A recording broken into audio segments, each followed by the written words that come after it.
Saya Kalisa Patricia dengan NPM 2350734 dari kelas B. Untuk memenuhi ujian tengah semester mata kuliah perbandingan politik, saya membuat video mengenai analisis perbandingan politik Indonesia dan Singapura dilihat menggunakan pendekatan struktural.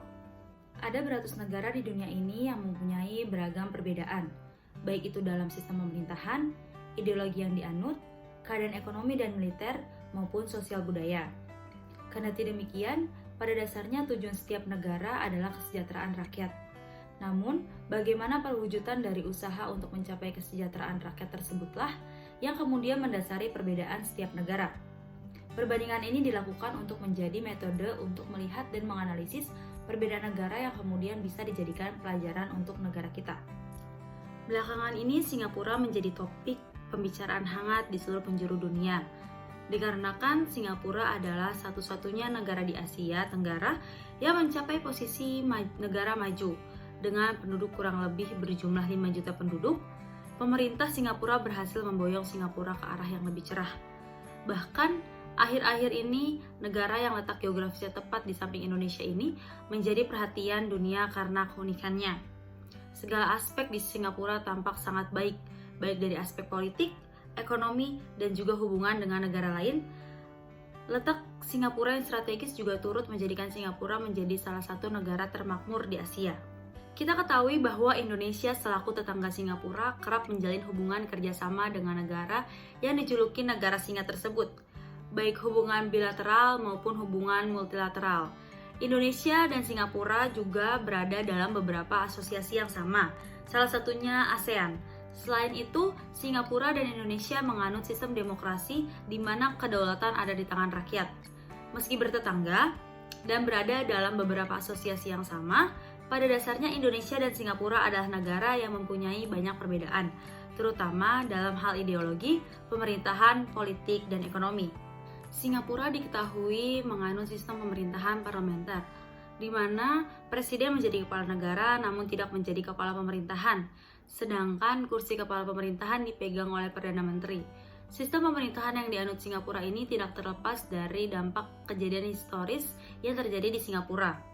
Sebagian negara yang pernah dijajah umumnya mengadopsi sistem pemerintahan dari negara yang pernah menjajahnya.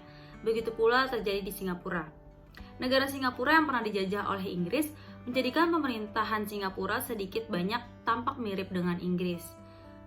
Dengan kepala pemerintahan dipegang oleh Perdana Menteri yang bertanggung jawab terhadap segala hal yang berkaitan dengan parlemen beserta kabinetnya. Yang membedakan hanyalah siapa yang menjadi kepala negara. Jika Singapura memilih presiden, maka Inggris memiliki ratu sebagai kepala negara. Pun sehalnya di Inggris, jabatan kepala negara seringkali disebut sebagai jabatan seremonial atau suatu jabatan yang terkesan hanya sebagai formalitas. Karena demikian, bukan berarti presiden sama sekali tidak punya hak. Presiden diberi kehormatan untuk memegang keputusan kunci di Singapura. Di Singapura, presiden dipilih langsung oleh rakyat melalui pemilihan umum yang diselenggarakan 5 tahun sekali.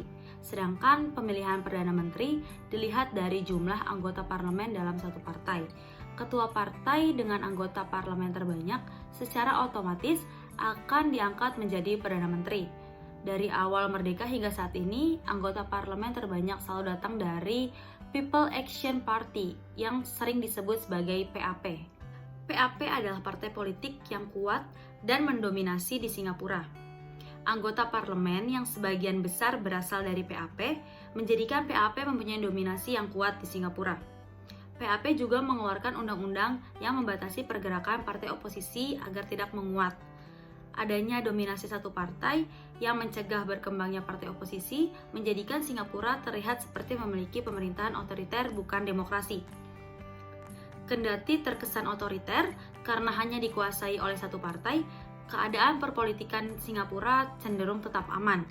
Bahkan, dominasi partai dan cara pemerintahan yang dilakukan tersebut mengantarkan Singapura menjadi negara yang maju, bebas dari korupsi, bahkan memiliki pasar ekonomi yang terbuka. Dominasi satu partai ini juga menyebabkan Singapura disebut sebagai negara yang menganut sistem demokrasi sosialis.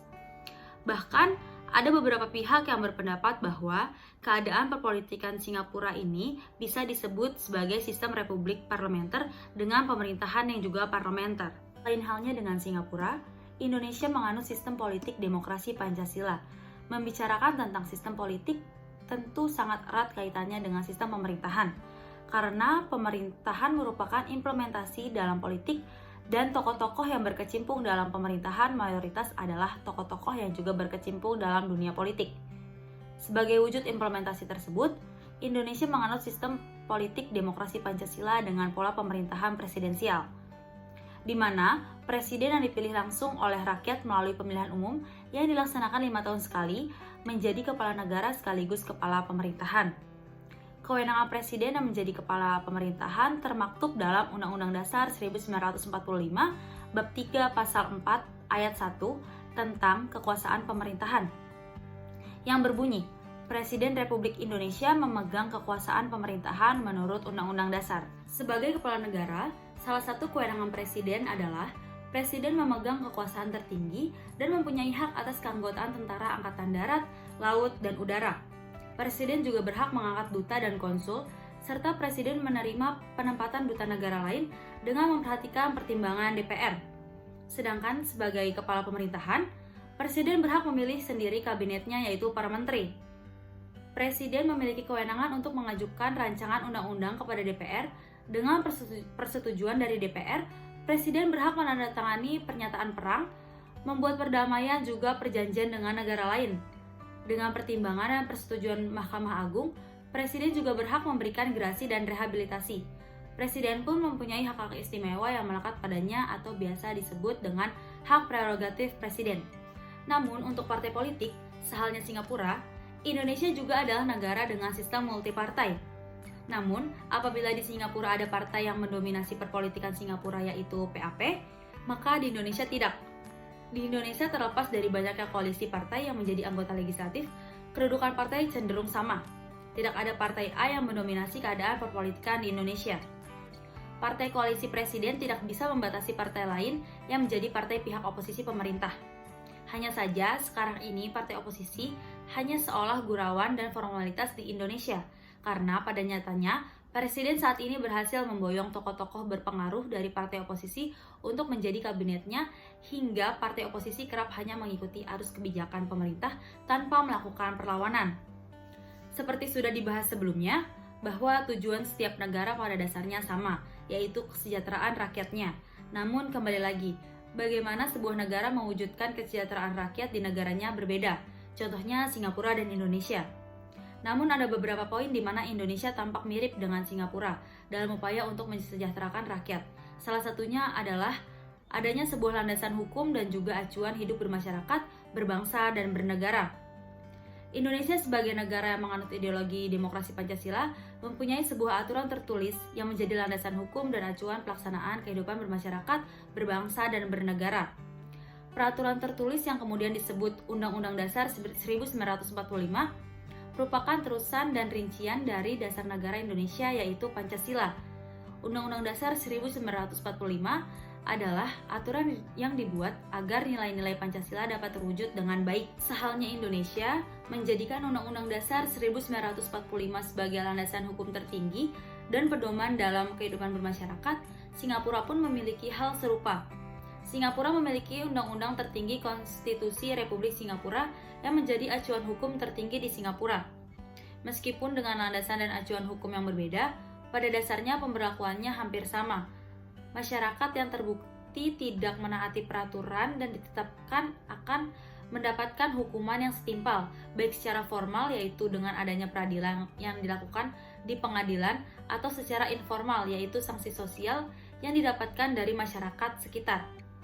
Namun, terkait dengan bagaimana proses perancangan dan pengesahan undang-undang yang terdapat di Indonesia dan Singapura sedikit berbeda. Dalam merancang undang-undang, Indonesia memerlukan rancangan yang diajukan oleh Presiden yang kemudian nantinya disahkan oleh DPR RI setelah diuji oleh DPR RI dan Mahkamah Konstitusi. Sedangkan di Singapura, dalam membuat rancangan dan pengesahan Undang-Undang Republik Singapura, aktor yang bersangkutan adalah anggota legislatif Singapura yang merupakan parlemen-parlemen yang berasal dari partai politik sebagaimana telah disebutkan sebelumnya. Hal lain yang menjadikan Singapura tampak mirip dengan Indonesia adalah adanya badan khusus untuk menangani kasus korupsi. Kita ketahui bahwa korupsi adalah persoalan kompleks yang sayangnya terdapat di seluruh negara. Korupsi merupakan sebuah tindakan kriminal yang dapat merusak sistematika pemerintahan, berbangsa, dan bernegara. Karenanya, tindak kriminal korupsi harus diberantas. Sayangnya bukan hal mudah untuk menghapus tindakan korupsi dari sebuah negara. Untuk menyikapi problematika tersebut, Indonesia dan Singapura sama-sama membangun sebuah lembaga yang secara khusus didirikan untuk menangani dan melakukan upaya pemberantasan korupsi. Indonesia mendirikan sebuah lembaga bernama Komisi Pemberantasan Korupsi atau biasa disebut KPK sebagai wujud dari salah satu upaya untuk memberantas tindak pidana korupsi yang ada di Indonesia. Hal tersebut juga terjadi di Singapura. Singapura membangun sebuah lembaga khusus bernama Corrupt Practice Investigation Bureau. Secara garis besar, visi misi dari CPIB ini sama dengan KPK, yaitu memberantas tindak pidana korupsi. Namun ternyata output dari kedua lembaga ini sangatlah berbeda. Dilansir dari CNN Indonesia, berdasarkan data yang dikeluarkan oleh Transparansi Internasional, pada Januari 2021, dari 180 negara yang disurvei, Singapura berada di urutan ketiga negara paling tidak korupsi dengan indeks prestasi kumulatif 85, dengan New Zealand dan Denmark berada di urutan pertama dan kedua dengan indeks 88 dan 87. Berada di peringkat pertama negara paling tidak korupsi di Asia dan tentunya Asia Tenggara, berbeda dengan Indonesia. Dengan indeks prestasi kumulatif 37, Indonesia menempati urutan kelima negara paling tidak korupsi di Asia Tenggara dan urutan ke-108 negara paling tidak korupsi di dunia. Indonesia mengalami penurunan indeks dari tahun 2019, di mana Indonesia menempati urutan 85 dari 180 negara paling tidak korupsi. Mengapa terjadi hal demikian? Kendati Singapura dan Indonesia sama-sama mempunyai lembaga khusus yang bertujuan memberantas korupsi. Menurut Dennis Tang, selaku Direktur CPIB, kesuksesan Singapura dalam menangani korupsi berasal dari kewaspadaan dan tekad publik sebagai sebuah negara dalam mencegah korupsi. Pada dasarnya, keinginan untuk melakukan tindak pidana korupsi lahir dari keinginan personal dan dipengaruhi oleh tempat pelaku tinggal. Kewaspadaan dan tekad publik yang dimaksud oleh Dennis Tang berarti masyarakat Singapura sedari awal sudah memilih dengan bijak siapa yang akan menjadi parlemen, mempertimbangkan visi misi dan karakter calon parlemen tersebut sehingga kemungkinan anggota parlemen melakukan tindak pidana korupsi sangatlah rendah. Dominasi People Action Party juga sistem pemerintahan parlementer yang berlaku menjadikan pengawasan terhadap parlemen sangat ketat dan proses tanggung jawab terlihat jelas. Hal tersebut turut mempengaruhi rendahnya nilai korupsi di Singapura. Pun dengan hukum bagi para koruptor di Singapura diberlakukan sangat ketat, sehingga para pelaku akan berpikir ulang untuk melakukan tindak pidana tersebut. Hal ini berbeda jauh dengan Indonesia, di mana bahkan masyarakat memilih pelaku pemerintah secara asal tanpa mempertimbangkan karakter dari para calon pelaku pemerintah tersebut. Selain itu, hukum yang terkait dengan korupsi juga tidak konsisten dan cenderung lemah. Beberapa pihak bahkan menyebutkan bahwa hukuman yang diberikan kepada koruptor di pengadilan hanyalah sebuah formalitas. Faktanya, ruang tahanan yang diberikan kepada koruptor sudah selayaknya hotel bintang 5 dengan fasilitas mewah di dalamnya. Hal ini yang membedakan output dari dua lembaga pemberantasan korupsi yang terdapat di Indonesia dan Singapura. Perbedaan keadaan perpolitikan, pemerintahan, dan juga upaya dalam pemberantasan korupsi menjadi faktor-faktor yang menyebabkan adanya perbedaan status kesejahteraan Indonesia dan Singapura. Ada beberapa hal baik dari Singapura yang bisa kita teladani untuk memajukan Indonesia. Salah satunya adalah bagaimana Singapura memerangi korupsi. Semoga kedepannya Indonesia juga dapat memberantas korupsi dengan baik dan menyusul Singapura menjadi negara maju. Sekian video dari saya mengenai analisis perbandingan politik Indonesia dan Singapura dilihat menggunakan pendekatan struktural. Kurang lebihnya mohon maaf. Terima kasih.